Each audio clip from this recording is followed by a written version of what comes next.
like tracking the prices of Magic cards? Is there enough information out there? Or is there too much information? Let me do it for you. It's Brody. How you doing, folks? It's February 9th, 2023.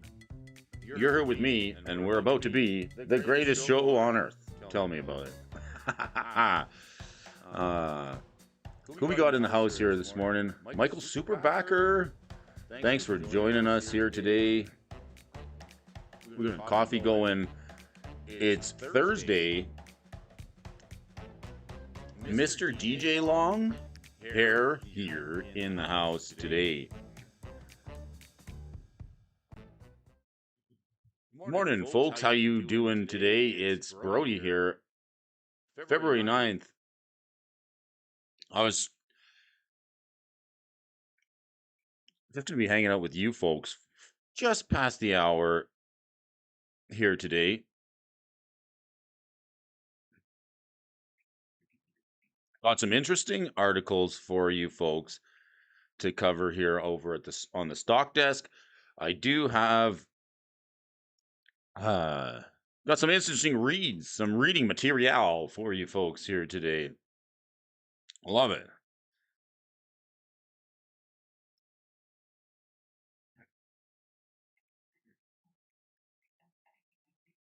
Superbackers in the house. We got charts up, stocks up. Why don't we warm up here a little bit this morning? Run a couple of AI generated magic cards just to get the things rolling here this morning. I'm happy that you folks are joining us here today. It's Brody. Is this your first time here checking out the show? You've never been here before? You have no idea what is this crazy man in the cowboy hat surrounded by cardboard doing here on the air and YouTube? Who let this guy on the air? Really, we don't know. He just showed up here one day. All this equipment was set up. I started doing the show, and here we are. We're approaching. Now, I told myself I wasn't going to cry. But we are approaching. Let me bring in on the serious face, folks. We're approaching that 200 subscriber mark. That's right. I want to thank you guys. 200 subscribers, 199 of you, Magic the Gathering fans who love the game as much as we do, including the Freetreons and the Patreon, Smash Jackson, Garen Jotter, Dusty Cully, Murray Cooper, Coin Pomeroy, Tyler Friesen, Tyler Harrison, Kyle Mears, and the one and only Moxman, the Earl of Drummer, Johan Matuzzi, Prime 406 Games, Mr. DJ Longhair, and all the folks who love this game. Play it every day. At least look at a piece of cardboard if you can. What did the ocean say to the beach? Nothing. It just waved. Let's warm up here this morning. We got a couple of options today. We're going to take a look at a couple of AI generated magic cards. Got a couple of articles from the stock desk. Here's what we're going to do. Just to warm up with you. Make sure all the equipment is working. And anybody who's in the chat and the comment section is lurking, we're going to take a look at this card right here. It's AI generated, and for all of those of you in sales and marketing in this day and age, all you have to do is add AI generated or AI to anything, and you'll sell it. Like double your sales. This is an AI generated coffee. That's right. The artificial intelligence bird this up this morning. AI. If you wrote a book on artificial intelligence, it would sell. Got 2 votes. So what is this madness? If it's your first time here, smash the question. If you've been here once before, at least, please, or you're a fan of the bros, please hit the poll button. We're taking a look at this card, Yoom Beast. Now, there's a couple of rules here because we got no time to spare. Our time is precious with you folks. All you precious folks out there. YouTube cares about quantity over quality. Well, I say Polykosh, Fizzlepuck, Fizzletish, quantity over quality. No, quality over quantity.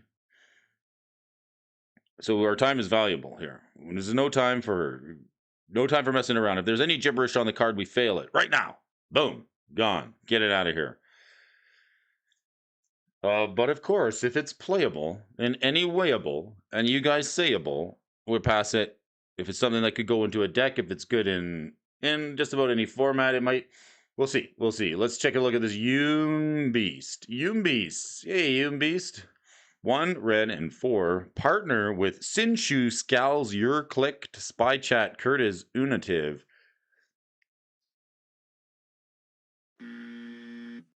It's out of here. Out of here.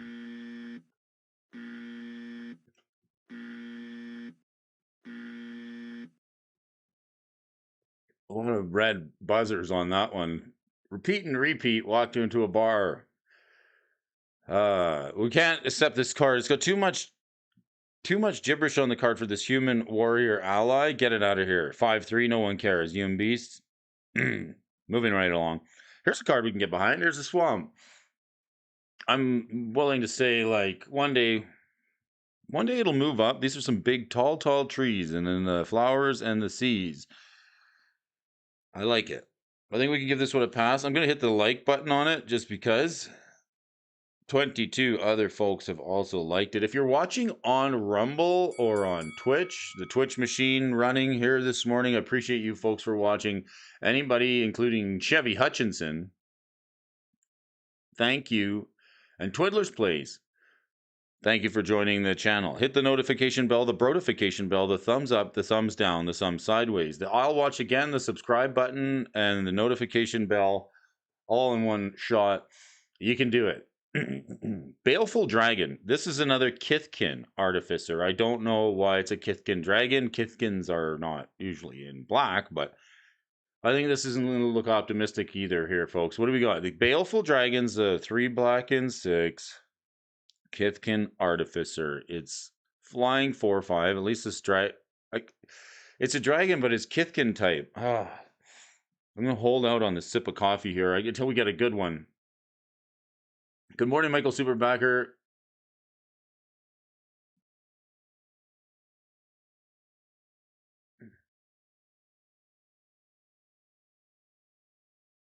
Audio is cutting out on Twitch. Oh no.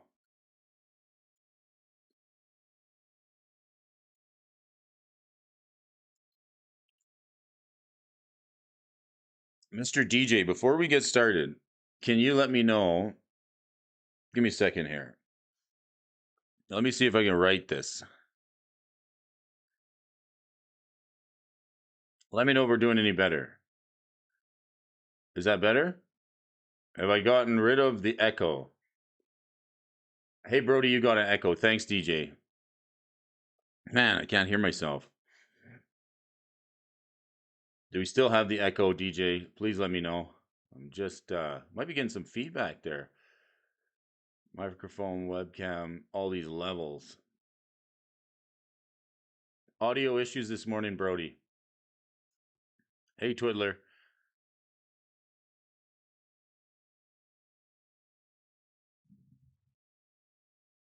Let's turn this one off. Unplug that extra microphone. Sounds better. Yes. How about now? Oh man, I'm really sorry about that. Brody doesn't want any echo. Hopefully we fixed it. Give me a thumbs up in the comment section below. You know, without you folks, there is no show. I was looking for a joke about a pizza and a pasta, but the one I found was really cheesy. So I'm not going to read it for you guys here this morning. I'm just going to go back to the AI generated magic cards. Let me know if we got to fix it, if we fixed she up. Sounds better?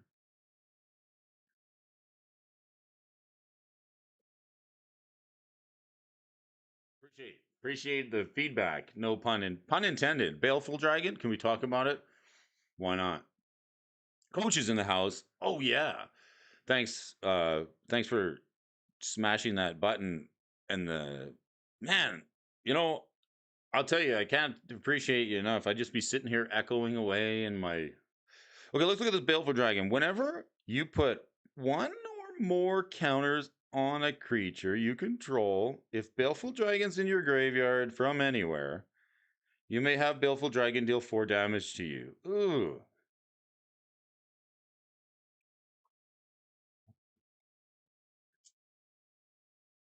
I don't like it.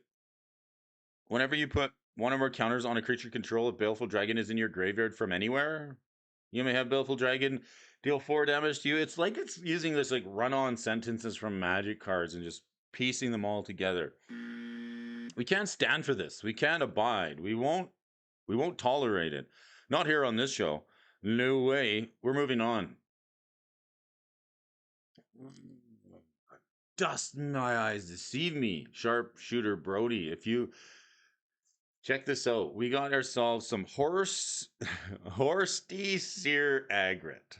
Horsty, very horsty here this morning. Some horsty magic cards for you folks. This one's a 4/3 for 5 colorless mana. You get an elk.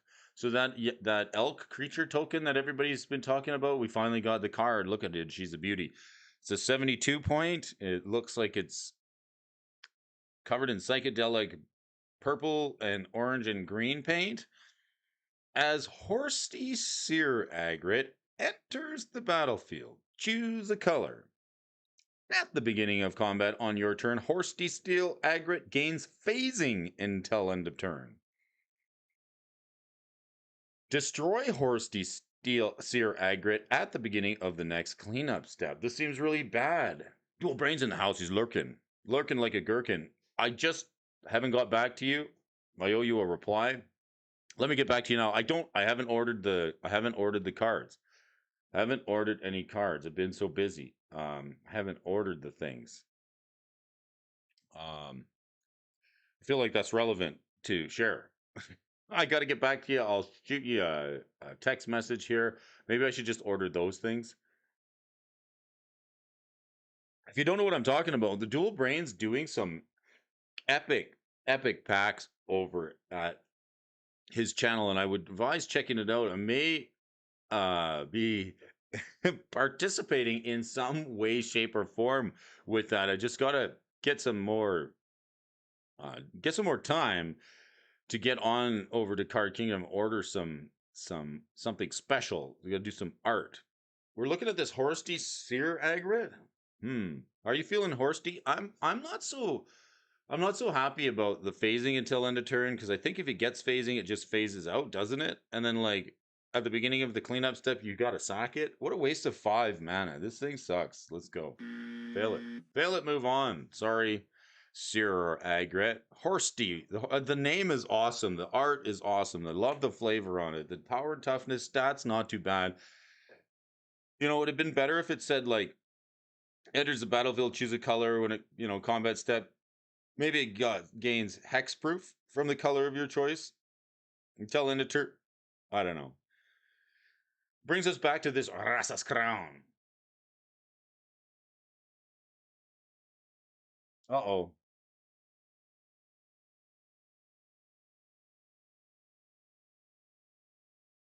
Anybody else lost audio? Uh-oh. What's going on here? Audio, microphone.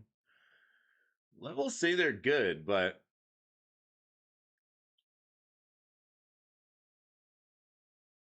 LMK, let me know. Is the audio poo?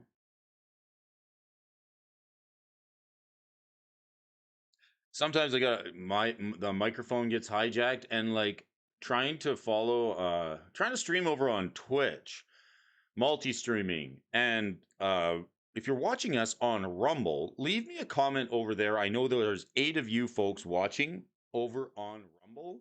We've got Chevy Hutchinson and a few other folks who have subscribed on the YouTube feed, but there's 8 of you folks on Rumble. So please leave me a comment in the comment section below over there so I can connect with you folks and continue to rumble, young man, rumble. I love it. We're hitting that. I want to say thanks to everybody for all the support. We're like at the 199 subscriber mark. We need 1 subscriber to hit the 2 bills. 2 bills. Brody's going 2 bills. You remember that? Yes. 2 bills. Reminds me of workout Working out. Gotta hit that. Hit that. Hit that. Two bills. All right, folks. Got an interesting article here. And now this is funny. Have you ever heard of the Motley Fool? I got some articles for you folks today. We're gonna read. Please let me know if I got an issue with the audio. Twiddler, is that any better? Brain says it sounds fine. Superbacker's okay. Twiddler's place has a what the hey who. Darn it. I'll wait for you, Twiddler. Let's just hang out with the viewers this morning. We'll be here. Let's just pass the hour. It's a coffee program. I hope we can get the sound sorted out. I sometimes I have a secondary mic, and that's part of this. Being an expert amateur like Brody is, anything can happen at any given moment. The stream can go down. You can have a gremlin in the mix. Let's check the price of Hasbro stock here this morning. Hit the refresh button here over at the stock desk. We're going to switch it up a little bit today. It's going to be great. So all-time high of just about $120. Here's the bottom end support level at about $59 to $55 that happened in 2020. And like here we are sitting around this $59 mark. Once again, a test on that 55. And like we're looking for some support if we're going to see support and a break to the upside, or we're going to lose support and we're going to see Spirit of the Night. Good morning. How are you doing? We're going to see if we get fourth quarter earnings report released on February 16th, I believe it is. And then we're either going to get a break to the upside or a break to the downside. The bottom's not in. We're here to win. We want to pick up some of these reserve list cards on sale. Article for you folks today. Spirit of the Night, thanks for joining us. If you haven't hit the buttons, please do. Please push some buttons. If you've been here before, let me know. I got a poll running here this morning. Is this game over for Hasbro? Here's an interesting stock that come out, article that come out just yesterday on the 6th of February. Where's this rue everybody's talking about? February. Like, whatever happened to good old February? All right. Key points to announce. Hasbro announced a sales slump and a layoff of 15% of its staff last week. Hasbro stock has crashed on the news, but it's gained back its losses in less than a week. Meanwhile, Hasbro's most profitable business division is in the middle of a crisis. And they also have 10 stocks that they like better than Hasbro. So capitulation is the name of the game, where people are going to just ditch this and pitch this. At 45 times earnings, investors have somehow decided that the Hasbro stock is a bargain. It's nearly been a week since Hasbro has dropped a bombshell on the stock market announcing the layoffs and executive departure of its earnings, and warning, it's sending its own stock down 8% in one day. The stock has since recovered all of its losses, but there's more on that fact below. On Thursday last week, after trading was safely closed for the day, Hasbro revealed plans on a layoff of 15% of its global workforce, equaling 1,000 people, in an effort to combat those costs of plunging sales in the toys entertainment conglomerate. All these layoffs and all the costs attendant upon them with the company's earnings this year. Plus, one side, Hasbro eventually expects the layoffs to help save $250 million to $300 million in annual costs. It's funny when you get on the Twitch stream, and I was looking over there, you got certain guys like Gavin Very and Mark Rosewater, and they're talking about Masticore and all these pet cards that they developed, and like that watermark on the back of the card, and things that have been around over there since the beginning of the game, like, you know, the certain little artworks and on the card. And this is what fills these people's inbox all day who work there and have worked there for like ever. The watermark dot on the back of the card. I almost got to say, like, when they trim the fat, like, over there, like, it's hilarious because it's like the watermark on the back of the card. Some of those folks are still there since day one. And we wonder why things happen like this. The company also announced that a chief operating officer, Eric Nyman, will leave the company. No replacement has immediately been named. So have you heard about this? Is Eric Nyman's leaving Hasbro with no replacement in sight?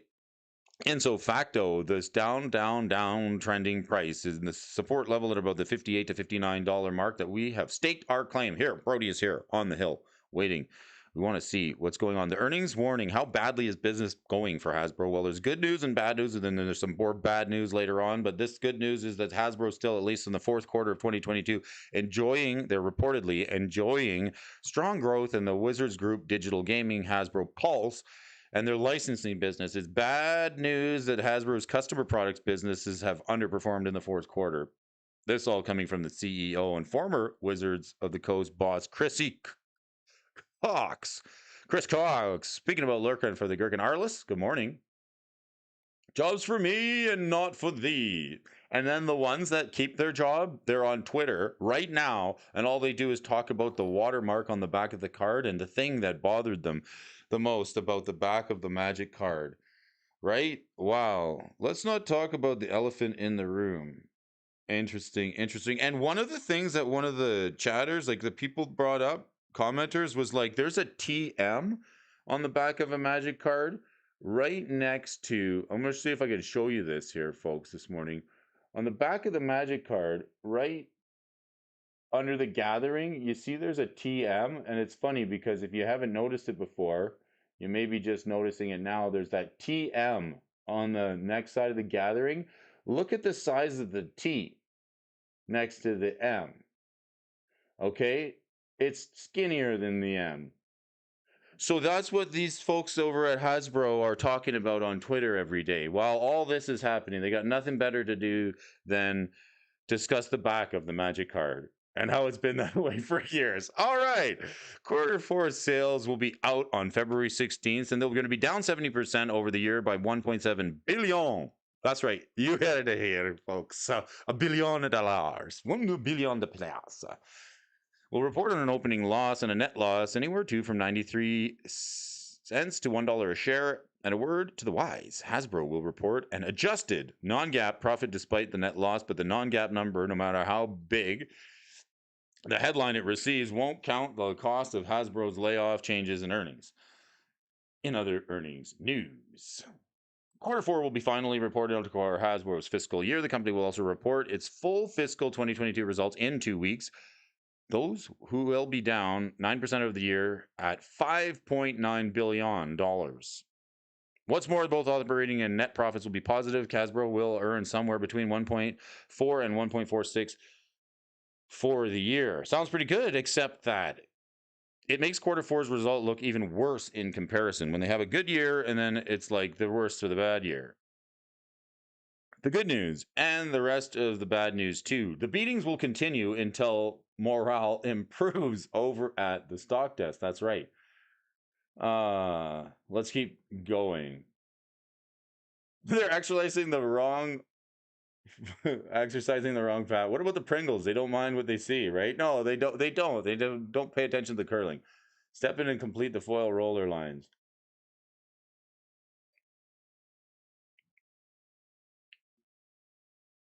All right, the good news and the rest of the bad news say that Hasbro has reading the thanks for the amazing amazing chats and amazing comments and Spirit of the Night, Dual Brain, MTG, Michael Superbacker, Twiddler Coach, all the folks, everybody for tuning in. It's no joke. It's Thursday. It's February 9th. We're reading the stock test. We're checking the price of Hasbro stock. We love Magic the Gathering. Let's go. The good news and the rest of the bad news too. Hasbro had some good news to report last week too. The sole bright line in an otherwise dismal report is that Hasbro's Wizards of the Coast and digital gaming is still going strong. And the undisputed profits driver over at Hasbro is Wizards of the Coast, accounting for 22% of the company's sales, but earns 72% of Hasbro's profits. The fact that the business kept humming along in 2022 and 2022 fourth quarter in particular should be great news from investors. It should be, but it isn't. You see, Hasbro recently made a critical and unforced error with Wizards of the Coast, seeing it for the cash cow. Management attempted to milk the cow division, the cow of WotC division, for even more profits and rewrote an important licensing agreement used by fans of the companies of Dungeons & Dragons gaming system to create outside content based on the game to force players of its content to 1. Inform Hasbro of the products they sell using Hasbro intellectual property. 2. Pay Hasbro royalties of up to 25% on sales of over $750,000 $100,000 annually on those products. And 3, grant Hasbro a non-exclusive, perpetual, irrevocable, worldwide, sub-licensable, royalty-free license to use any intellectual property they create based on Hasbro's IP for any purpose that Hasbro wishes. So if you wanted to know what all the fuss and the muss is about, it's probably this last card. Hit that subscription button down below, and you can subscribe to the channel non-exclusively, perpetually, irrevocably, worldwide, sub-licensed, and royalty-free to the channel today. Right? How would that make you feel? It's like putting the warning on the inside of the pack of cigarettes. They want anybody who's playing D&D or anybody who's developing any dungeons or anything that has attached to the game to pay them if they sell it and make money, right? It'd be like, you can make magic proxies, but like we want a cut. And like we could just print it ourselves. Right? We could just take your idea, and if it's a good one, we're gonna just sell it. Sounds harsh, right? WotC customers thought so too. As a quick magic missile, no pun intended, Hasbro moved the sparkled rebellion among WotC's most ardent fans, creating a week of negative publicity for the company on social media. A week of publicity. A week. I think it's getting a little bit more than a week of publicity, but that's okay. Hasbro was forced to backtrack and offer multiple concessions to its fans, ultimately capitulating entirely on announcing last Friday that we will not rewrite its license agreement after all, but rather leave its old license in place. It's a good thing we talk about capitulation over here. So what does this mean for Hasbro? Well, no royalties for one thing, no IP for it's created by its customers either. It's like we want you guys to, it's like this whole like world this is what's going on. They want you to do the work for them. They want you to do the work for them. That's what's going on here. You know, remember the days where like, you know, you had like 3 phone numbers that you could have to remember: your home phone number, your mom's work phone number, and like, you know, the babysitter's number or something like that, right? You had like 3 numbers that you had to remember. And then like people had customer service departments where they would like fill out forms and do stuff. Now everything's put on the customer to do their own research, do their own work, do their own warranty claims, do their own everything, including now it's come to the point in this world where like, you know, like it's sad, right? It's like phoning the cable company. You're like, hey, can I get some cable? They're like, yep, just go outside. You're going to need a wrench and a couple of pieces of wire. So go down to the store and get that, and then just plug it in and we'll send you the bill. And you're like, what? No, I need like somebody to come out here, like a tech or something like that. No, they're like, no, you are the tech. That's like, it's all built in. Don't worry, it's fine. You work for us now, but not in a nice way. You pay us, right? So we want you to like, we want to steal your ideas and we want to copyright them and sell them. Thanks for being, and you're the customer, right? Oh, okay. This being the case, it defies explanation that Hasbro stock has somehow managed to already recover all of its losses from last week's news and is once again trading at 44 times the 2022 earnings. It's just that pre-announced. This would be a pricey sum to pay even for a growing company, but it's likely like Hasbro, with sales slumping, customers fleeing, and employees receiving pink slips, it makes simply no sense whatsoever. Should I invest $1,000 in Hasbro right now? Well, before you consider Hasbro, you may want to hear this. They got 10 other picks over on the Motley that they would probably recommend better if you want to stand here and see the fun and shenanigans that's going to happen and how it's going to affect the game and how it's going to affect the market. Let's talk about it. Let's talk about it. But first, let's have a little sip of coffee. How are you folks doing today? It's a good day. It's Thursday. We're hanging out with the folks here, Magic the Gathering fans. We got a little bit of news from the stock desk over at the MTG Stock House. Got another article from Corey Williams. Happy to see that. How's the chat doing? Twiddler, do you got audio yet? Did I screw up? Moolah for me and Pula for ye. Hasbro got cheap and raised prices, hoping to save money and make more profit. It's severely backfired, right? The ship before you have to sell everything. Well, see the last time there was like a big player consensus and like a bucking of products, new products in particular, the stores do suffer. The LGS is like are the ones who we lost our local LGS. I'm literally not even kidding you. Like our local LGS got shut down, and like it never came back. And I remember right around that time, there was a lot of high-end sales happening at the major stores because they just had all this magic inventory that was hot, right? And then like all of a sudden everyone's like, no, we're not buying any of this new stuff, all these new like all this new stuff, like just right after Amonkhet and like the second version of the masterpieces, right? The ones that didn't look good, and people were like, no, sorry. And then like the prices went up, like doubled for boxes, and then people were just like, no, I'm out, right? So cyclical markets are cyclical. So let's take a look at this article from the stock desk. Modern times, Phyrexia, all will be one. How about this? Let's check it out. Let's take a look at this. Let's take a look at this article from Corey Williams over at MTG Stocks, bringing us another article today. Thanks, Corey. Appreciate you here. Today we're going to take a look at 3 cards, and the card I really want to get to is this third one, All Will Be One. This is the namesake card from the new Phyrexia set. It's like Overwhelming Splendor or Hour of Devastation. It's the namesake card from the set. And in this edition, Corey's going to make some predictions on modern playables, and we're going to talk about it. Let's go. We got Tyvar, the Jubilant Brawler. Minor Misstep, which is a card that I saw chatter on immediately when it was spoiled, and I can't make enough comments about it, and people are really, really, really kind of confused on how this card works and why it's so bad to print it. And it's like, well, it's only like a 1-mana counterspell. Yeah, we'll get to that. It's, it's not going to go the way they think it goes. In fact, possibly with the only playable planeswalker in this set, Tyvar, is not only cost effective with a mana value of 3, it's got a very, very attractive continuous ability that lets all your creatures have pseudo haste, which is to say they tap and do everything but attack the turn they come into play. It's an incredibly powerful effect that allows slower combos to pick up a lot of pace, and obviously being Devoted Druid and Vizier of Remedies, these mana dorks that put -1/-1 counters on it, and the Vizier combo, turn 1 Birds of Paradise, turn 2 Tyvar, and use his 2 ability to mill could possibly hit the Devoted Druid or the Vizier of Remedies and put it into play.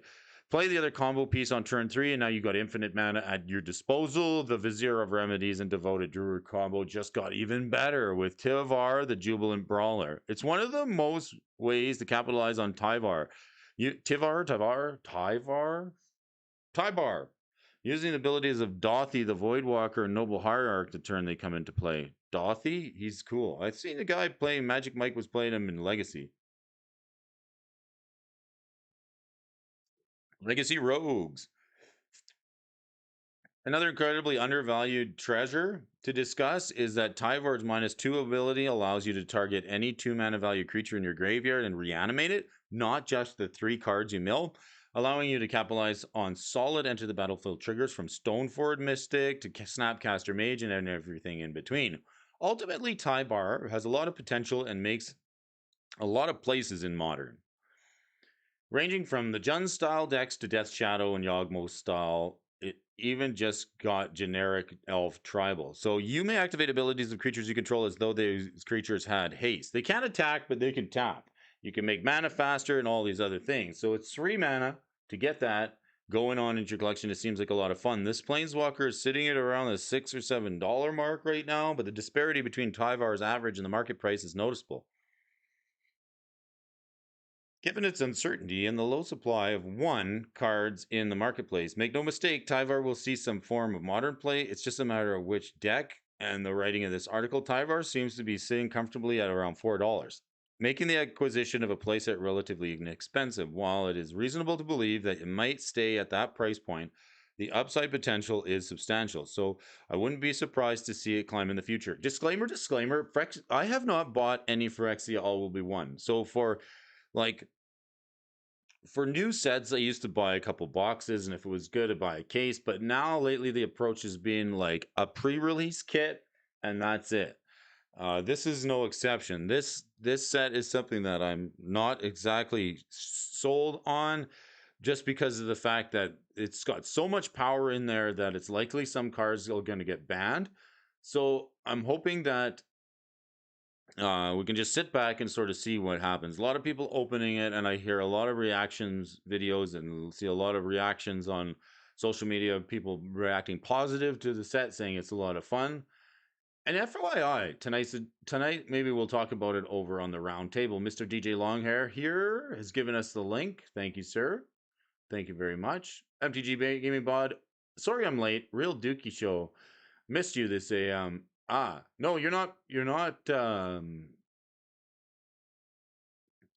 late. We're just starting. It's great. It's February 9th and it's fine. The Dookie Show is here. Make sure you vote. Hit the button. It's nice to see you watching. We hit 199 subscribers super fast. We got Mr. DJ Longhair, Dual Brains in the house. Tonight's the round table. It's Thursday night. All right, Brody got the MTG round table link. There it is. Let's put it up. I want to copy that. Let's put it up. I'm going to put the roundtable link here up for anybody who's interested. Now you say, what is the roundtable? That's I can hear some of you folks asking. I can hear you asking. You're like, Brody, what's the roundtable? If you don't know, you got to go over to Mr. DJ Longhair's. Wow, this is busted. Got to go over to Mr. DJ Longhair's channel tonight at 7 o'clock. 6:30, 7 o'clock will be the roundtable. It's open format conversation about Magic the Gathering. It's very inclusive format. It's very fun. It's a lot of good discussion and good opinions, not just on Magic. Sometimes there's talk about other games too that are coming out in the marketplace. A lot of people put their heads together over there and come up with some great discussion. If you want a fun place to be, everyone's welcome to join me over there tonight. We'll be checking out the roundtable. Link is in the comments section. Thanks, DJ, for hooking us up. I hope to see you all there. We're talking about Tybar, the jubilant brawler, the guy who likes to fight. He's just a fight guy, man. Like, this guy is just seriously got some. He's he's living in a plane where that's just no problem. You could just go knocking heads together. Why not, Tybar? Jeez.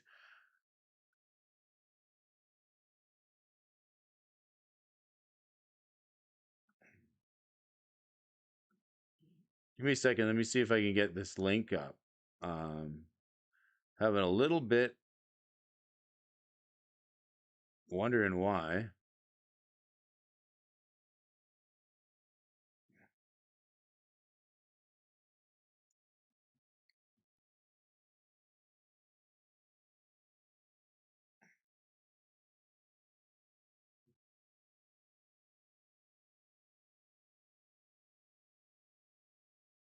Please be kind and just give me a second here while I find the chat.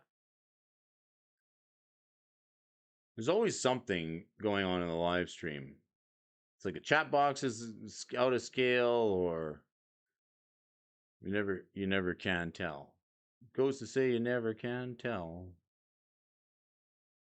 What else we got to talk about? Oh yeah, we got minor misstep. Oh, here's a card that I'm really excited to discuss. Like, if you here's a card that people were like, "What's so bad about this card?" Right? Like, let's read it before we get talking about minor misstep. Let's look at this spell for 1 blue mana. Okay, this spell costs 1 blue, and it says counter target spell with mana call value 1 or less. For some reason, I thought it would have a Phyrexian mana symbol. It's kind of a play on a card that was printed before called Mental Misstep. So it's like trying to uh, re recover some ground that Wizards lost by printing Mental Misstep.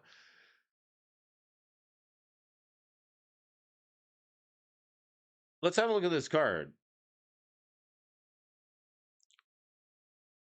In a lot of ways, it feels like a meta commentary with Mental Misstep, right? It's the fact that Mental Misstep, here it is the one that costs Phyrexian mana. You could cast this on turn 0, and literally what happened with this card is, and why I say is, like, it's like correcting a mistake that Wizards once made. This card here broke the format because it caused with the Phyrexian mana, because for you can play it on turn 0, right? For 2 life, you can counter target spell with combative cost 1. So it basically meant if you lost the draw, or if you lost the play and you're on the draw, and any of the opponents tried to play a 1-drop and you were holding this in your hand, then all you'd have to do is like pay 2 life and you would just steal the draw or steal the play, because and then it became a fact, okay, well, if your opponent wasn't playing mental misstep to counter your mental misstep, then the whole game is just a misstep right from the beginning. It cut people's deck sizes down. Instead of like playing 60 card decks, it's like, well, you have to play mental misstep. And then it sort of saw it banning because it needed to, because every deck was running it. If you could play it in because it's Phyrexian mana, man. So if that's why it feels like a meta commentary. Minor misstep is like the way of like saying, okay, maybe we should have done it like this. But WotC is telling us that mental misstep was only a minor misstep. Mental misstep has been banned for some time and will likely and deservedly stay that way. However, minor misstep, while strictly worse than mental misstep, is still an incredibly powerful card. I don't like it because even though it's just going to do the same thing. It's 1 mana counter, it's mana tithe. 1 mana counter target 1-drop. We'll see how it goes. But with Modern growing to be such a low mana value format, especially decks like Izzet, Murktide, and Hammer doing the domination in the format, it saves both a heavy dose of 1 and 0 mana cards. Minor Misstep provides a much needed main boardable edge against fast tempo decks, prevalent across major tournaments. Minor Misstep is accessible and universal as Mental Misstep? No, because of the Phyrexian mana, man. No, it's still exceedingly powerful enough to make blue worth splashing for. Possibly. Possibly. But at the very least, decks already playing blue and their color pies will definitely be interested in playing a playset of Minor Misstep handy, if not in the side. Tough to say where the true price point of this card is going to end up. I don't think it's going to be very, very, very, very, very... I don't know. I don't think it's going to be very high.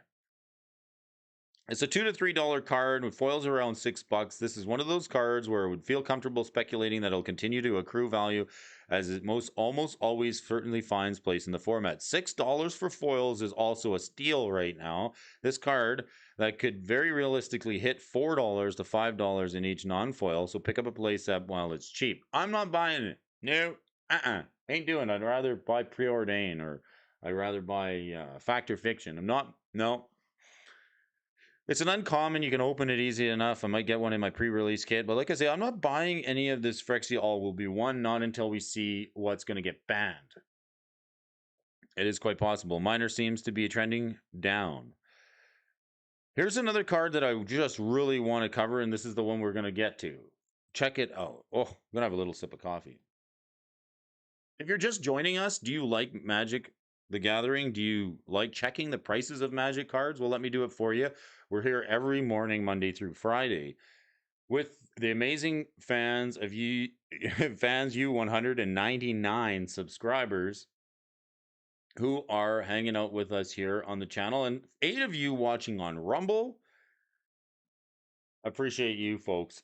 Once again, I want to talk about this card. Phyrexia All Will Be One, and then think about it. Anybody, movers and the shakers, is this your first time watching? What is this madness? What is this show all about? What are they doing here?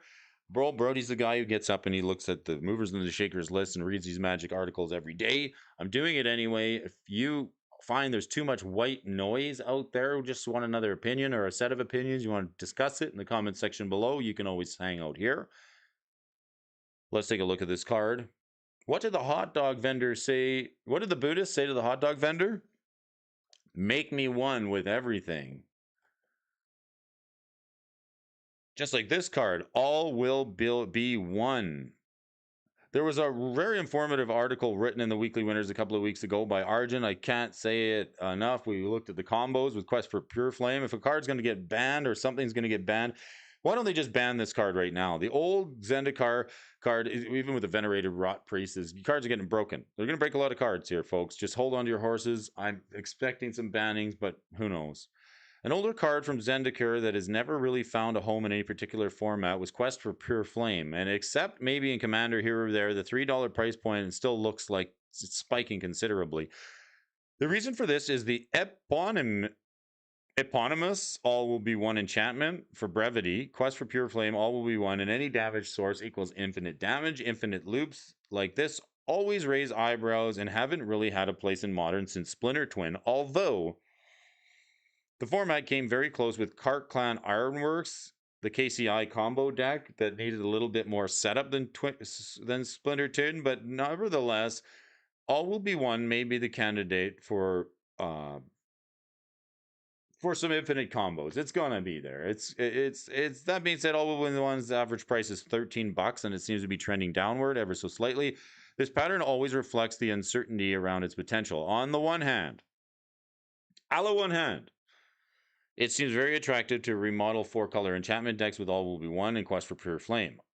A la Ultra Hand, it seems also possible to play the Is It Murktide Shell, a Storm Shell, and given that it has access to red mana ramp spells like Pyretic Ritual, and then you can strip away the fat and build around all will be one in Quest for Pure Flame. Interestingly enough, despite ample discussion about this combo, there aren't many modern deck lists out there playing that shell around the combo, so it's tough to say how honestly or easily one can find the most efficient way to get this combo online. So that being said, it's still difficult to compare how it might fare to existing top decks in the meta. A la meta peanut butter sandwiches. Having said that, and having had half of a half and half a brain to understand that I would be uncomfortable with recommending to players that are interested in picking up half a play set and waiting on seeing. When worse comes to worse, all will be one is a terrific fun red card that has potential in standard and commander, so cutting losses is pretty easy. If it does see play in modern, well, then you're ahead of the curve and getting a complete set. Thanks a bunch, and give you some final thoughts from Corey over the stock desk. Relating to these release of this set is risky, right? I see red flags everywhere with this set. The power creep, and it's great. Like, it's great to be like, yay, look at all this stuff. But if you're new to Magic and you're seeing this set come out, yeah, and it looks great, but there are just like there's so many interactions that just could just get a little more carried away than what people are understanding.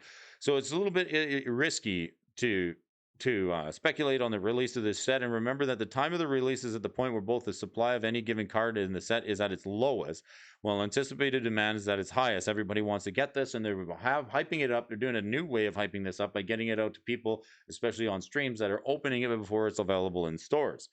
So more often than not, the majority of cards that like a deflate value in this product is open and speculative in their deck. Sink or swim at the new metas in standard or modern. I think the cards that are above are worth picking up sooner rather than later, and there's still an inherent risk that they might not find a home. On the flop side, the flip side, the drop side, and the drip side, cards not mentioning in this article form 1 might find you surprising home in the junk pile later.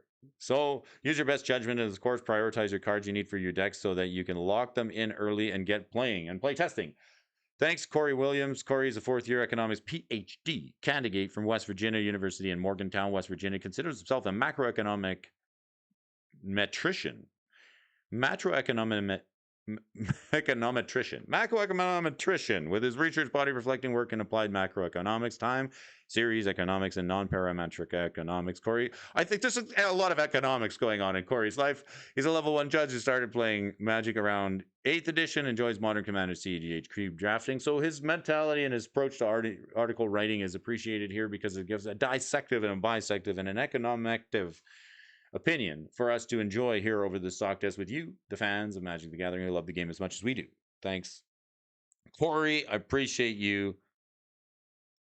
Appreciate you for writing us an amazing article. We're going to do some stuff here this morning. We got a busy day. We got to keep moving. We can't just sit and relax. We talked about Tyvar, the Jubilant Brawler, the price of Hasbro stock sitting at around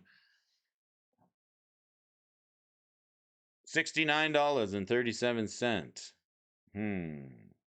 Got the coffees in the pan. What are you guys? Where you got Brody?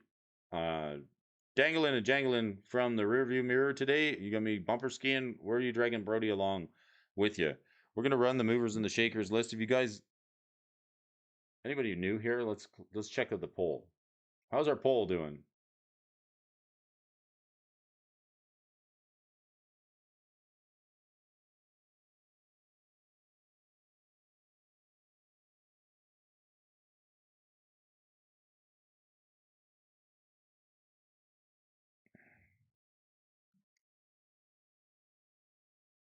Somebody's new here. I love it. Thanks for joining us. Benson's here. You can enjoy and play it in any color deck. You don't even need blue.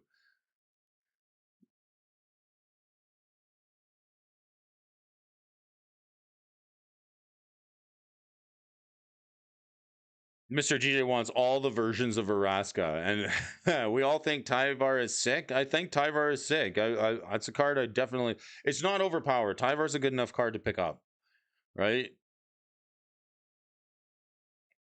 Pretty sweet. Benson's in the house.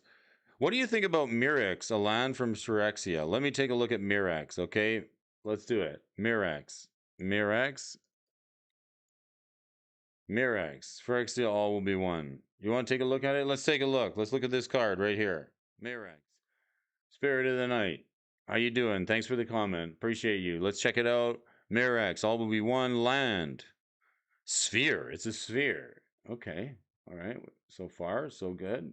It's colorless. Land. We've got the sphere going on. Yes. Let me just move my comment section over here so I can read it.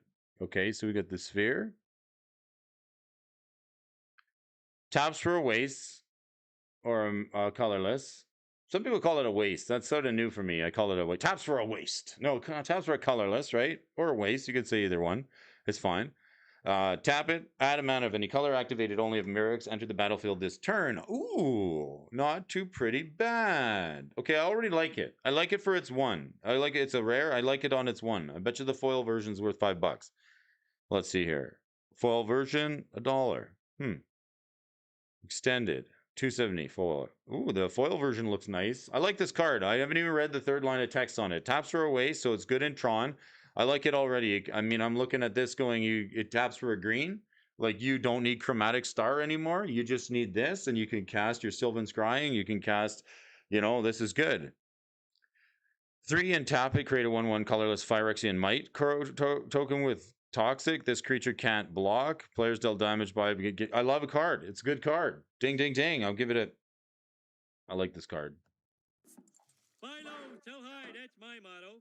I may just quit my job at the power plant and become a full-time stock market guy. Right? Don't take it from me.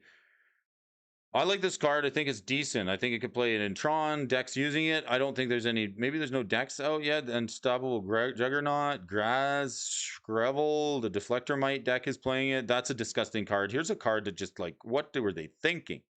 Oh my gosh. This Deflector Might that can't block. Choose a color. Target creature you control gains Toxic and Pro Hexproof. From that, this is like impossible to win against if they stick it on the battlefield and make it grow. It's insanity. Yes, I like the card. I actually had that's my first time seeing it, so I'm glad that glad you brought it up. Thanks for the comment. It's a beauty.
you. It's great to see the list here this morning. Pioneer is a lot of fun. I do like Pioneer, so let's go.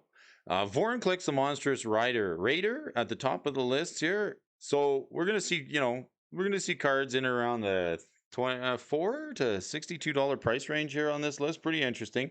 Now keep in mind, if you're new to Magic, or if you think checking the prices is, it's funny, they move all the time. And why are they moving? Well, new sets come out, new combos get found, cards get banned, things rotate. There's all kinds of reasons. It's hard to keep up with if you're not watching things change in a minute. And then you go to your local game store one Friday and some deck's hot, and then you go to the local game store the next Friday and like the sideboard tech against it seems like it's going up in price and hard to find. So let's check out the Vorinclex. Oh, well, Spirit, you want? Sorry, Spirit. I'm already over on the. I'm on the a Pioneer list, but you know what? We're gonna do Legacy tomorrow.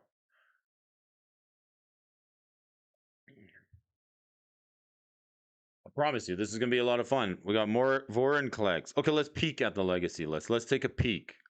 Let's take a peek. We got Lord of the Pit. We did do Legacy yesterday. Lord of the Pit, Sorcerer's Queen, Force Field, Mishra's Factory, Copper Artifact, Stasis, Resplendent, Blacksmith, Thunder Spirit, Acid Rain, All Hallows Eve. We're gonna come back to that. We're gonna come back to that. Vorinclex, the monstrous raider, at the top of the Pioneer list here this morning. Let's go. Decks using it, we gotta see. There's gonna be a lot of people trying to play this Phyrexian Praetor, and a card from Kaldheim. Like, I am so stoked. Like, Kaldheim was a set that like didn't sell well, and from what I understood, because there was so much of it left on sale once the next set came out. So what you can do is you can like sit back and wait for them to print stuff into oblivion, and then people can't keep up, so they're like moving on to the next product, and then like this stuff gets stuck on the shelf and they're selling it for 99 bucks a box. Whereas like you hit a Vorinclex in your box that's like half the box price or more, so you're doing pretty good. The 6/6 Trampoline Haste for Phyrexian Praetor, it says with one or more counters we put on a permanent player, put twice as many counters on that type of permanent. Instead, it's like doubling season on a creature, and if opponent would put one or more counters on a permanent player, put the half that many counters, so you're like halvening season over on the other side of the battlefield. So this guy's like, it's not synergistic. It's a one-way street with Vorinclex. He's mythic. He could be a commander. It's played in Atraxa, mind you, because Vorinclex is mono green, but Atraxa is another card that's going to see a lot of price action. Very popular commander. Most decks using it, commanders. So even though we're on the Pioneer list, because Vorinclex is even legal in Pioneer, it's a newer card. It's crept up. It's super powerful. Let's take a look at the chart on it. It seems to keep going up. Look at the head on this. Look at the tomato on this card. It's just like right here is a $60 mark. Like it was sitting in around right here about the $20 mark. I'm glad I never opened one. Well, I'm sad I didn't open one. I'm glad I never opened one and traded it away. But we're sitting at the $60 mark. How high can this thing go? It might stand a reason that Vorinclex could be moving forward. Could be I don't. There's no way. How does a card in Pioneer and Standard actually? How is a card a $60? I feel like the stats on this are such of like a Carnage Tyrant. Let's compare. This is a modern day Carnage Tyrant, I guess. The modern day Carnage Tyrant from Ixalan, $8, 7/6 with hexproof for 6 mana. If it doesn't come into the like this card was 30 $40, right? 35. So yeah, we got ourselves almost like a modern day Carnage Tyrant on our hands. The stats are similar. It's 6 mana. I think we might. Where are we going here? Phyrexia all will be 1. Yeah, reprinted. 50 bucks. Wow. Talk about treating something as reprint equity. Did they ever? Vorinclex Monstrous Rider, might not see a reprint for another little while, but it definitely needed it because it's going up in price. If you have it, good for you. If you don't, Perhaps now is the time to open one. There's another hit out of the new set. I wish you all who are opening Phyrexia all will be one. Many Vorin Klexes. All the Klexes. Wish you all the Vorin Klexes, right?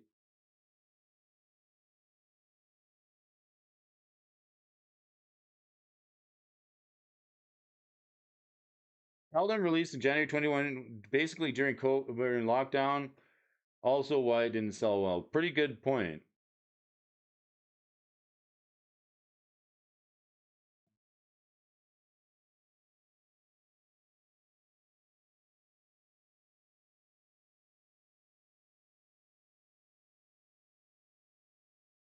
Let's go to second to the list. All right, wish you all the Vortex. Darksteel Forge. Here's another artifact that's $50. It was on the movers and the shakers list a week or so ago. It says artifacts you control have indestructible. It's $9 from 2014. It's also from Darksteel. The foil version is 190. Wow, I want to look at the most expensive one. Let's take a look at this. This is the one you buy if you want to like bling out your deck, right? The OG. Look at this. Talk about finding something in your collection, right? Look at the stats on this sucker here. Boom. It's quite expensive. You know, I'll tell you if a card's not for me. Buying this card at $150, no, not for me. Not at all. If I had to play it, I'd try and get a cheaper version with the understanding this thing could be hit with a reprint hammer at any time. It did see a reprint in Double Masters, so if you can open it, it's in the Mythic slot. If you've got more than one, maybe I would consider trading it, but I would look through the collection. And Darksteel Forge, a great hit. Man, Deck's using it. Urza Lord High, Brea the Ethereum Shaper. You know what's funny is Brea used to be such a popular commander about 5 or 6 years ago, but we have so many choices now. She was like a tier 1 commander. Do they still rank commanders? Do they still rank them by tier? Level 1 commander, you know? Brea was one of those. She gives you four different colors.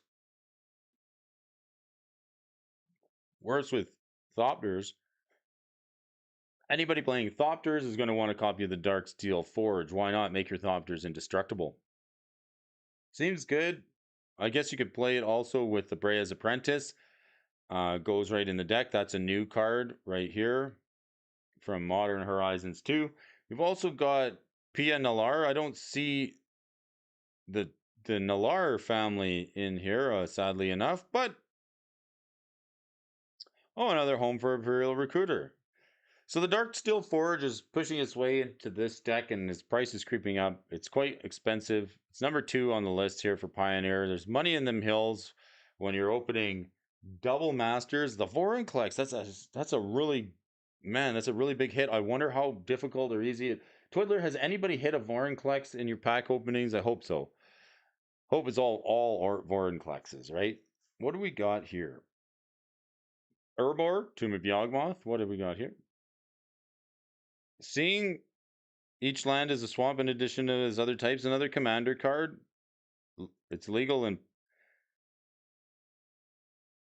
Pioneer. We got all kinds of versions of it. The ultimate box topper, $218. Man. And Time Spiral remastered, $50. Holy smokes. These are really expensive reprints, right? Like holy dollars, $50 reprints. Like, is it just that money is so cheap right now that like a $50 bill for this one reprinted land is normal? It seems high to me, but nevertheless, if you need a copy of Urborg to fix your mana in a deck that runs black, or if you're going to run zombies like Brody does, and you want to give them Swamp Walk, this is one way to do it. The Urborg Tomb of Yawgmoth.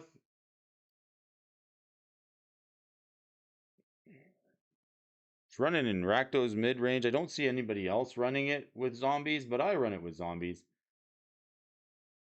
Why not? I'm running with Larry Nevin rolls discs.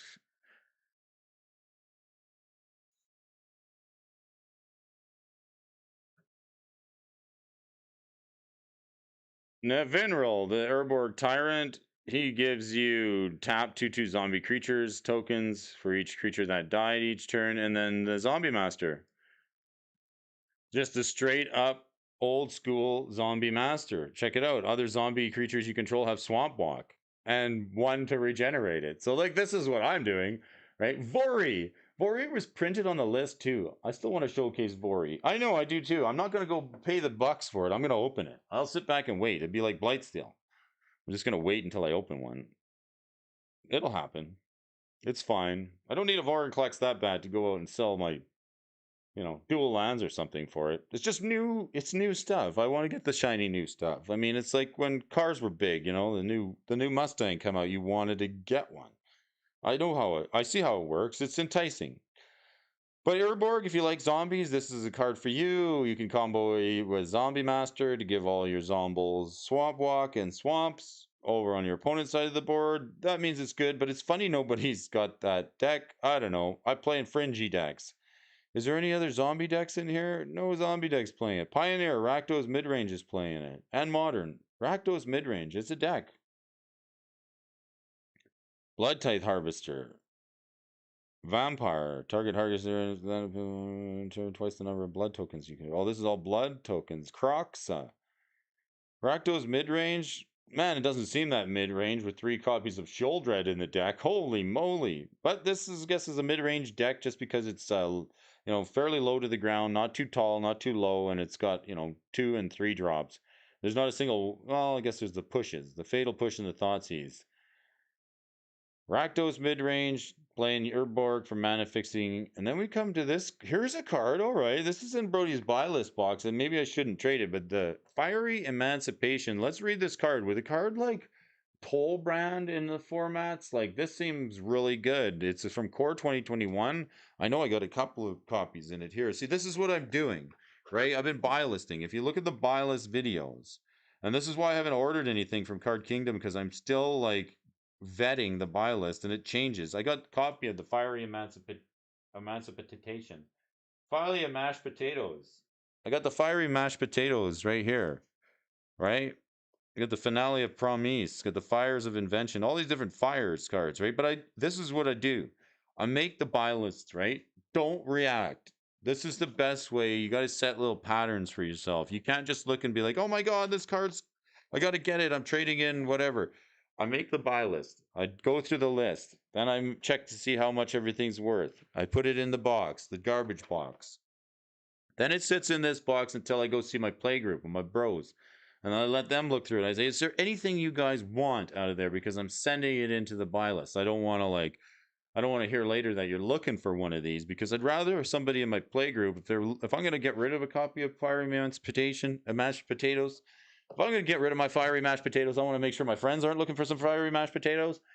So I offer it to them if they want to trade or they need anything out of the box. We work that out, and then I sit on it for a little while and I watch these lists every single day, because I want to make darn sure that I'm not sending something to the buy list. I also look at the hot lists from the vendors, the ones they're paying like a 30% bonus on, because sometimes, yeah, those cards are hot, but you may not want to trade them because like they know that they're going to be worth even more, right? Like the Great Henge, right? If you were giving away your pre-release promos for $20, you probably wish you didn't. It's 60 now. So we want to make the fun go into our collection. Funny money. We're talking about Fiery Mashed Potatoes, funny money, and the fun in our collection to keep it in there. Of course, or a source or the shores would deal damage to a permanent or player, it deals triple that damage to that permanent or player instead. Triple damage in red. It's expensive. It's 3 red and 3, but in a commander game or a game where you're sticking this onto the battlefield without paying for it, one day the mountain's fire will rise up to burn away our chains and end this age of oppression, the molten prophecy. Card seems good. Tolbrand, the Thane of Fell. He's playing it. Oh, why wouldn't he? I could imagine playing this with Tolbrand, with Cavalcade of Calamity, any of the ping decks, the ding decks, the wing decks, the decks that, the Flame Spitter. Where's that Flame Spitter? Firebrand Archer. Oh, whenever you cast a non-creature, he deals 1, which makes it 3, and then Tollbrand throws another 2 on there, and then it makes it 6. So you really end up killing people really fast. Storbrand is so good. He's only $1.29. So why is this card so expensive? Well, it triples damage. It's only printed in Core 21. So maybe it's set for a reprint. Yeah, it's only printed in Core 21. It's only printed in M21. Interesting. How we ended up with a copy of it, probably opened it. It wasn't worth a whole lot, around Double Masters, but yeah, it's Fire Emancipation. Emancipation. Which brings us to the number 5 card on our list here this morning. What's going on, folks?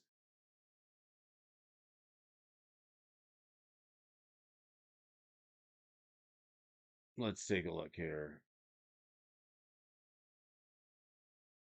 Aetherflux Reservoir. This is a card I really played this is like, for me, this is like the peak of standard in Kaladesh.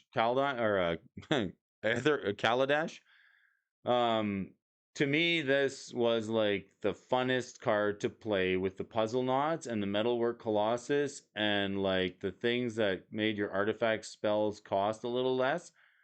I really did like this card. Okay, so if you want to know what I'm talking about, we used to play with the Metalwork Colossus in Standard and Metalwork Colossus, and then all the puzzle knots and the Prophetic Prism. This thing costs X less to cast, where X is the mana value of non-creature artifacts you control.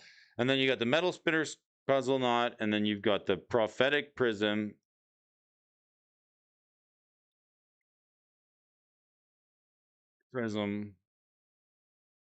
This is the one that cantrips and lets you draw a card. And then, of course, we'd have the Foundry Inspector. Foundry Inspector, making everything cost 1 less. So if you could have multiple inspectors, then you could wheel multiple prosthetic prisms, and then you could draw cards and keep repeating it and doing it again. And then each spell you cast during that turn gains you a life, and then you just and then cards like Marionette Master. This is a good combo. Marionette Master, you could throw this in the deck so that like when it comes into play, you get the servo tokens. You can also use Hidden Stockpile to sack those servos and make more. And then when they die, whenever an artifact you control is put into the graveyard, target opponent loses life equal to Marionette's power. So like they're losing life when you're sacking them, and then you're gaining life when you're casting them, and then you just pay 50 and blow their heads off. This card still sees play as a win condition in Commander for those reasons. It's powerful, it's 4 mana, it goes in any deck, it's a life-gaining machine, and it's just good. I like it. Hey, are you guys playing Aetherflux Reservoir? I know Murray is. Good card. Don't ever forget about it. A card like Psych Rift. Here's a pet card. What kind of psychopath puts Cyclonic Rift in the deck? Me. Why not? There's been much ado about this card from Return to Ravnica possibly needing a banning, but it's like a card that people like actually have on ban lists at stores because they don't want people to play it. It's an upheaval card. It basically for 7 you can overload it. It's instant speed, and it says return all non-land permanents you don't control to their owner's hands when it's overloaded. It almost says win the game on it if you can resolve Cyclonic Rift. It's a board wipe that just kind of it's unisymmetrical. uh, so that basically makes people cringe. Off to work. Be back tomorrow. Have a good one, Spirit. Thanks a lot. Smash that like button on your way out the door. Appreciate it. Weaponcraft Enthusiast Whisper Thornbite Staff is infinite. Marionette Master, Weaponcraft Enthusiast, and Whisper Thornbite Staff equals infinite. Morning, Morning, Matcha Fachas. Morning, you Matcha fans. Fans of Matcha, the Gathering. Morning, Zombie. Thanks for being here. Hit the voting button. I appreciate you voting for Brody 2024. We're talking about Psych Rift, a psychotic player's card. It's a pet card. It goes in decks that are just about every deck. It has a win condition on its own. It can get you out of a bind really. It can get you out of your bind. If you've ever this thing has ever saved your bacon, you'll know why people play it. If it's never saved your bacon, you probably just hate it. But it's a card that's worth 38 bucks. And when was the last printing of it? We got Double Masters. The Double Masters is even more. So, like, the reprint is even more, $40 for the Psych Rift. It just, people want it. It's not banned. You can play it. It's good. Holy smokes. 40 bucks. There's a $40 bill. Two $20 bills, even in a pack of Double Masters right there. Honestly, it's worth money, but there's other cards that I just get more excited about when I open them. It is worth equity. It's hard not to immediately just throw it in the trade binder, but if you already have a copy of it, but nevertheless, it's fifth, sixth on the list. Gishath, see, here's a card. I'm not even kidding you. This is what happens. I'm not even kidding you. So Fiery Emancipators is on the list, all right, and it's in Brody's trade-in box. Here's Gisha's, like I'm just gonna show you. Here's Gisha's son's avatar. There it is. It's on the hot list, and it's in Brody's trade-in box. I'm not even kidding you. Right there. Okay, so this is what happens. The fun that we're talking about. The fun. We want to shuffle the fun into our collection. So, like, if you're over the target, you're doing it right when you've got, or not. Let me know in the comment section below. Maybe I'm getting it too ahead of myself, but this is what the bad beats. I don't like trading the cards in and then looking and seeing 2 weeks later they're on the movers and the shakers list and they doubled in price. So we put them in the box. We sit here and we're gonna watch and see maybe if it goes up, they'll move the buy list price. So I don't get too hasty when I'm buy listing. Gotta be really sure. But we're 2 for 2 today on the Pioneer list. Gishath, Commander Dinosaur, whenever it deals damage to a player, that player reveals that many cards off the top of their library, and all the dinosaurs just go onto the battlefield, and the rest on the bottom in any order. It's ultimate dinosaur commander. It is. See how I'm selling this card? I'm like, come on, raise the buy list, right?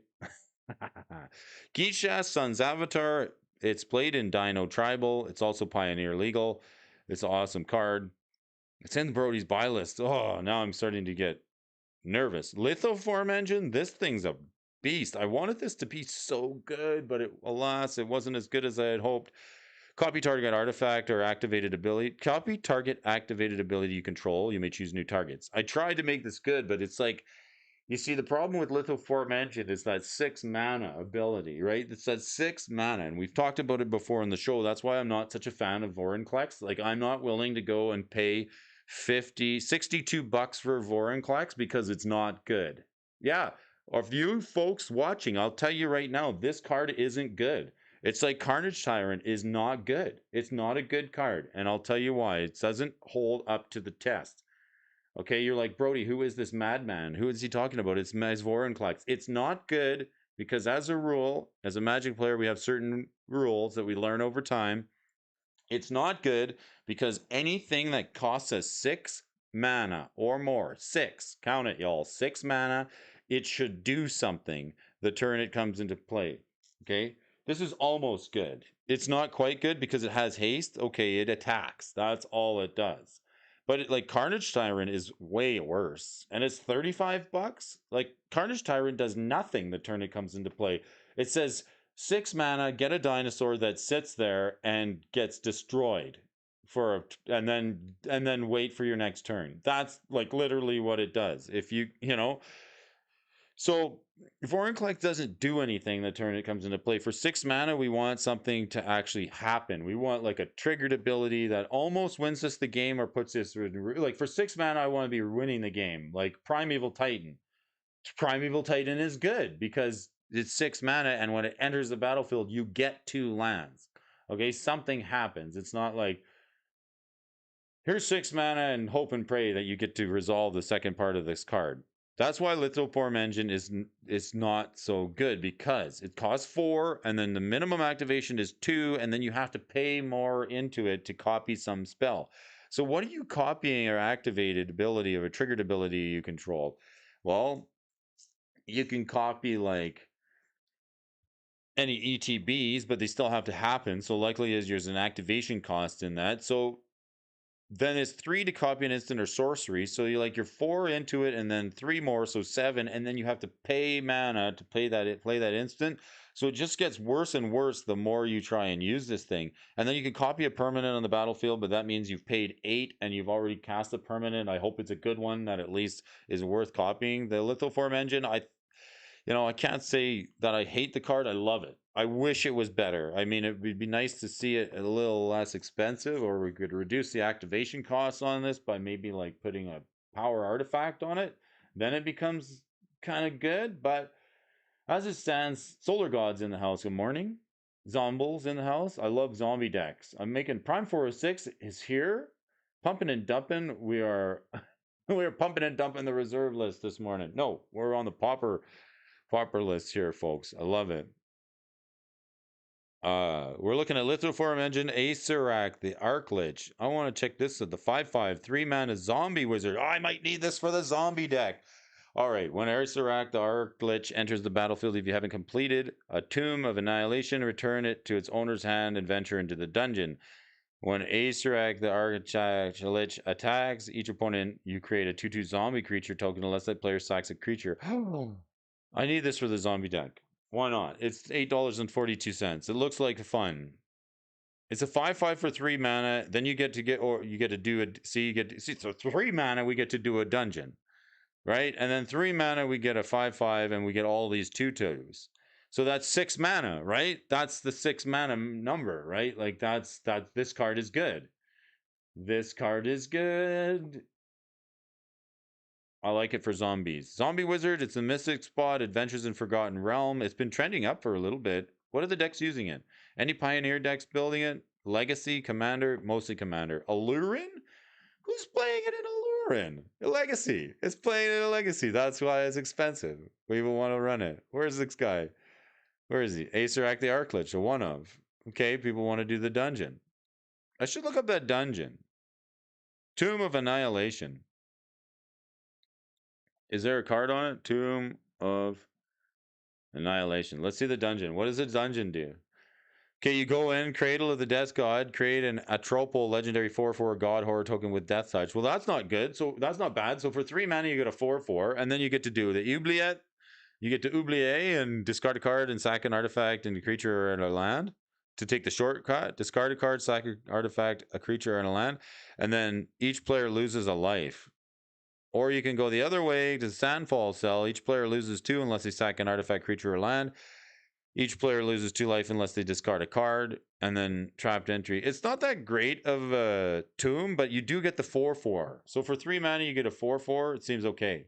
I'll take it. Acerak the Arc Lich, I got to give you a pass. It seems good.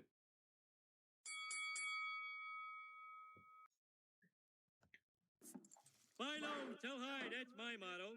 I may just quit my job at the power plant and become a full-time stock market guy. I don't want to get burned on my buy list here. I'm watching the movers and the shakers list here today to make sure any of the cards I'm preparing to ship aren't doubling and tripling in price. Should be asking more for them. I always offer them to my friends in the play group first so that they can have the opportunity to put them in decks if they're looking for them. So be a friend. And consult your play group with traders before you're getting rid of, like, that's an easy way, and it's nice if you go to like a meetup or something like that. At least when you go there and you're like, can I see your binder, and you go through and they're like, oh, this looks good, not for trade. Oh, this looks good, no, that's not for trade. Oh, this looks good, no, that's not for trade. Looks good, no, that's not for trade. Have you ever had that happen to you? At least in this box, like pretty much everything that's in there you're willing to part with once you've gone through it enough times, and you kind of know the value of the cards that are in there. Phyrexian Scriptures, this is going to be the last card here. It's Brody. Saga for 4 mana. You get to exile the cards from opponent's graveyard, so boom, wipe the graveyards. 2, destroy all non-artifact creatures. Ooh, that's good. And oh, that's the ultimate. And put a 1/1 counter on target creature you control. That creature becomes an artifact in addition. Oh, then it wipes everything, so you get to save something. $4 for the Scriptures? Why not? It seems okay. I don't think it's bad. I don't think it's all that bad. Well, thanks for folks for joining us this morning. It's really been a road trip here. Glisa the Sunslayer. I hope you folks, you running this? I'm not running this. The Phyrexian Scriptures, how good it is. Why are people running this? What decks are using it? There's got to be a reason this thing's... Why do we want it? Do we want it for the board wipe? And we want it for... the exile. Yeah, it seems good. A mythic enchantment. It's worth a couple of bucks. Do I want to run this in the zombie deck? I guess that's the question. Let's check the poll here this morning. Let's see.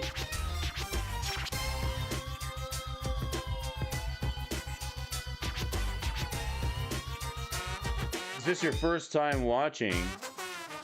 7% of people said, yes, what is this madness? 93% say, no, we watched all the time. 13 of you folks. How many people? 14 people voted? That's awesome. I thank you folks for your participation in this conversation here this morning. It doesn't get any better than this. Thanks, guys, for making... For those of you watching over on Rumble, don't forget to Rumble, young man. Rumble, I'm Brody. We're going to do this again tomorrow. It's Thursday. Have a great day. We'll talk to you all again soon. Don't forget to hit up the round table tonight over at Mr. DJ Longhairs. I got to grab that link. If you guys are still hanging around, make sure, let's grab this link here from Mr. DJ. Let's blast that back up in the comment section below. I got to grab it. Let's make sure we put that link in there.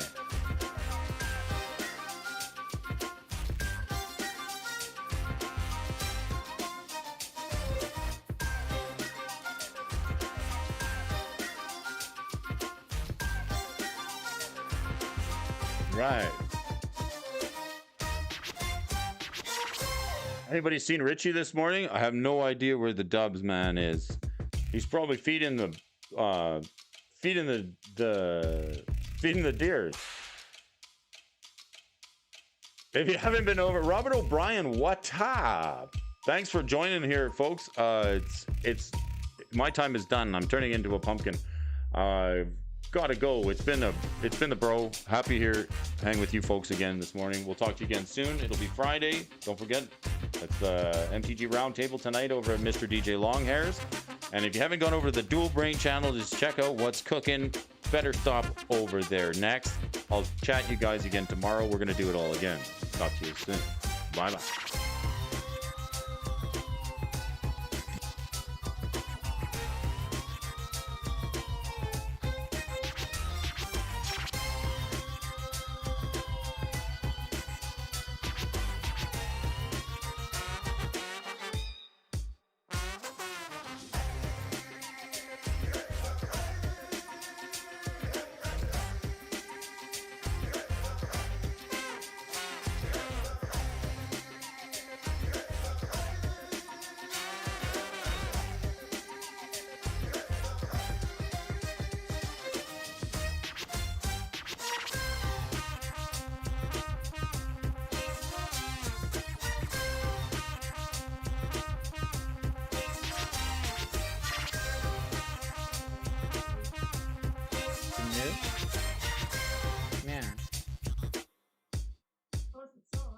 No, we're just outroing.